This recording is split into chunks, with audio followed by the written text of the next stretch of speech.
मेरे प्यारे दोस्तों, कैसे हैं आप लोग। आशा करते हैं कि आप लोग बहुत ही बेहतरीन हो और अपनी पढ़ाई बेहतर तरीके से कर रहे हो।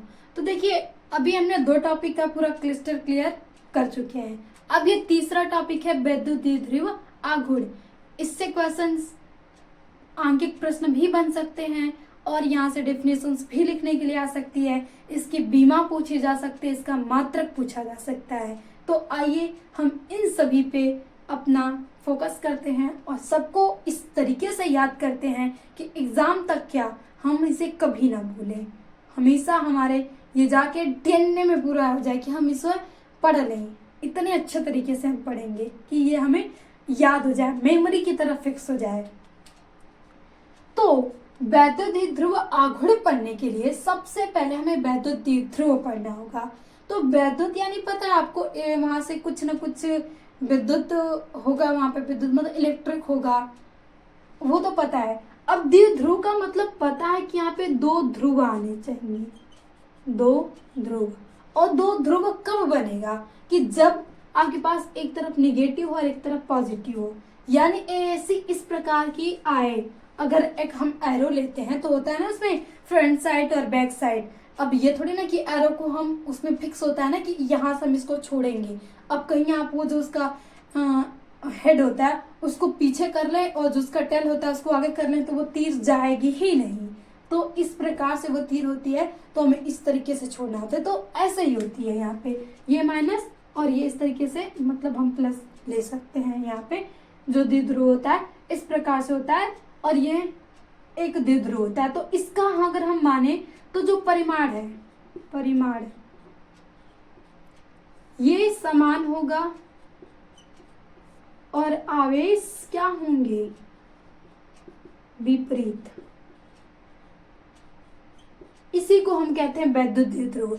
जब भी हम परिमाण तो समान, यानी हम जो भी ले रहे हैं यहाँ पे समान है और यहाँ पे भी समान है, परिमाण मान जो भी हो, लेकिन इसके आवेश जो है वो विपरीत होने चाहिए। एक माइनस है तो एक प्लस है, तो ये जो संरचना बनती है इसे हम वैद्युत द्विध्रुव बोलते हैं। अब इन्हीं को हम पढ़ना है आघूर्ण।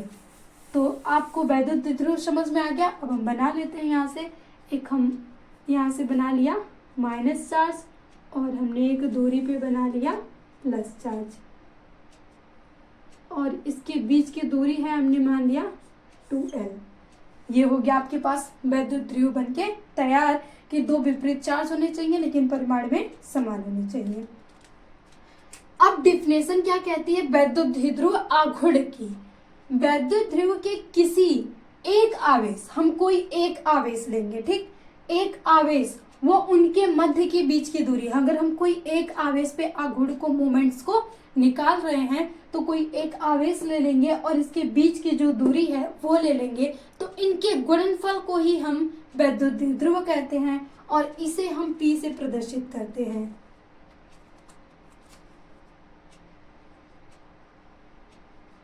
इसे कैपिटल P से प्रदर्शित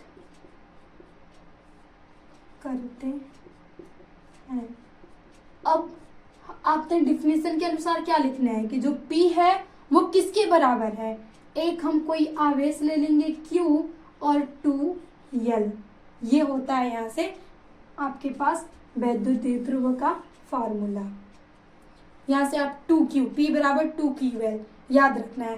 कहीं भी देखिए, जैसे हम अभी यहाँ से निकालते हैं जब तीव्रता, तो वहां से फार्मूला आता है ना कि P मतलब P आता है, तो अब फिर अगर आपके पास वो P का मान रखना है तो 2QL, तो हम उस 2QL रखते हैं, फिर वहां से आसान हो जाता है। तो इसीलिए हमें इस मान को याद रखना है कि P बराबर क्या होता है, और हम कोई एक चार्ज लेंगे और उनके गुणनफल को ही हम क्या कहते हैं, वैद्युत ध्रुव आघूर्ण कहते हैं। अब यहाँ से हम निकालेंगे क्या, इसका मात्रक, क्योंकि भाई मात्रक को तो हम छोड़ नहीं सकते। एक डेफिनेशन में आ गया कि वैद्युत ध्रुव आघूर्ण का मात्रक क्या होता है, तो Q का मात्रक कूलाम और इनटू दूरी का जो भी होता है वो हम मीटर ही लेते हैं, तो कूलाम इनटू मीटर। यहाँ से आप इसको CM भी लिख सकते हैं, यहाँ पे डॉट लगा के लिखिएगा। अब ऐसे CM लिख लिए तो पता चला कि सेंटीमीटर हो गया, मतलब छोटा होगा। जैसे हम ये वाला लिख लेते हैं, तो ये ऐसे नहीं, कूलाम को C को बड़ा और M को छोटा लेके बीच में डॉट लगा देंगे, तो इस तरीके से भी आप लिख सकते हैं, और नहीं तो कूलामीटर लिख सकते हैं। अब बात आती है इसकी बीमा की। हम इसका डिफरेंशियल फार्मूला भी हाथों हाथ देख ही लेते हैं, क्यों इसे छोड़ना। अभी बाय द वे कभी MCQ में आ गया कि दीर्घ की बीमा बताइए, तो फिर आप आ जाएंगे मैम आपने तो बताया ही नहीं था, मात्रक बताई थी लेकिन बीमा नहीं बताई थी, 1 नंबर हमारा गवा दी, फिर आप लोग ऐसा कहेंगे। तो इसलिए हम कुछ भी छोड़ने वाले नहीं हैं। तो अब बीमा हमें सबसे पहले क्यू की जो बीमा होती है, क्यू बराबर होता है IT। अभी हमने पढ़ा है कि क्यू रखेंगे और मल्टीप्लाई मीटर को हम दिखाते हैं L से। अब ये तो आपके पास हमें मिल गया L, लेकिन हम गए 7 भौतिक जो राशियां हैं प्राथमिक, उसमें Q तो मिला ही नहीं। तो भाई Q नहीं मिला तो उसको हम तोड़ते हैं। तो जब हम इसको तोड़ते हैं तो Q बराबर आ जाता है IT, और ये तो हमारा मिल गया है मीटर, इसको तो हमें कुछ चेंज ही नहीं करना। अब हमें मिल गया कि I का जो मात्रक होता है वो एम्पियर, और जो T है वो तो T ही रहेगा, और यहाँ से मल्टीप्लाई L। तो आप लिख सकते हैं इसको एक साथ ATL लिख सकते हैं, LTA लिख सकते हैं, TLA लिख सकते हैं, जो भी आपको मन लिखे, लेकिन इस ब्रैकेट को मत भूल जाइएगा। बीमा हमेशा इस ब्रैकेट से, कहीं इस ब्रैकेट से बाहर मत कर दीजिएगा, या इस ब्रैकेट को उड़ा ही मत दीजिएगा, फिर वहां से गलती हो जाएगी। कभी कभी आपके पास MCQ में आपका परीक्षण लेने के लिए वो बीमा दे देगा दीर्घ की ATL, और इसको ऐसे लगा, फिर दूसरा मान लीजिए MLT minus MLT minus A-, इस तरीके से 4 ऑप्शन दे दिया और पूछा वैद्युत ध्रुव आकर के पर डिफिनेशन, तो आपके ALT याद किए हैं तो यहीं पे लगा दिए, तो आप लेके आ जाएंगे 0 नंबर। यहाँ से जो 1 नंबर मिला था वो 0। आपको हमेशा किस फॉर्म में लिखना होता है, इस फॉर्म में। तो इस तरीके से ही लिखिएगा एग्जाम में, छोड़िएगा मत। तो ये हमारे पास क्लियर हो गई बीमा भी। ये जो ATA याद रख सकते हैं, ATA, या यहाँ से LTA ये भी याद सकते हैं, लता याद रख सकते हैं LTA। और ये किसकी बीमा आ गई, वैद्युत ध्रुव आघूर्ण की। अब बात आती है कि इसमें जो दिशा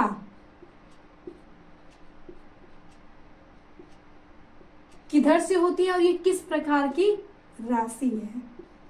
तो जो राशि है वो सदिश राशि है, सदिश राशि, और दिशा हमेशा ऋण से धन की ओर होगी। यानी आप जब इसको द्विध्रुव आघूर्ण बनाएंगे तो इस तरीके से एरो बना लेंगे, यहाँ पे आप प्लस और माइनस इस तरीके से दिखा लेंगे, 2 ध्रुव बन गया। यहाँ से एक हेड और टेल हम बना सकते हैं ना, तो हमेशा माइनस से प्लस, ऋण से धन की ओर इसकी दिशा होगी। ये सदिश राशि है, ये डिफिनेशंस हो गई। इसका मात्रक कूलाम इंटू मीटर होता है। बीमा लता, LTA, ATA, TAA, जो भी आप लिख सकते हैं, आपका मन करे, बस ATA याद रखिएगा, ATA,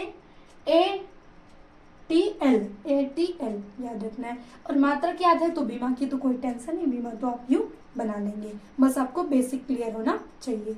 तो ये था हमारा वैद्युत ध्रुव आघूर्ण। तो आई होप आपके भेजे में पूरा घुस गया हो, और अब आप इसको कभी भूले ना। एग्जाम तक तो बिल्कुल भी नहीं, अब एग्जाम के बाद आपका जो चॉइस, आप अगर दूसरे किसी को भरना चाहते हैं थोड़े दिन के लिए तो भर लीजिएगा, क्योंकि भाई एंजॉय भी करना लाइफ में ज़रूरी है, लेकिन एग्जाम तक तो बिल्कुल भी भूलना नहीं है। और आपको ये समझ में आया ही होगा, क्योंकि हमने पूरे बेसिक तरीके से और सरल भाषा में समझाने की कोशिश की है। तो अगर आपको क्लास अच्छा लगा हो तो प्लीज़ लाइक और शेयर कर दीजिएगा अपने दोस्तों को, उनका भी भला हो सके, ताकि वो आपका बाद में एग्ज़ाम के बाद अगर उनका अच्छा नंबर आए तो आपको भी धन्यवाद कह सके। तो इसी के साथ मिलते हैं नेक्स्ट सेशन में नेक्स्ट टॉपिक के साथ। Thank you.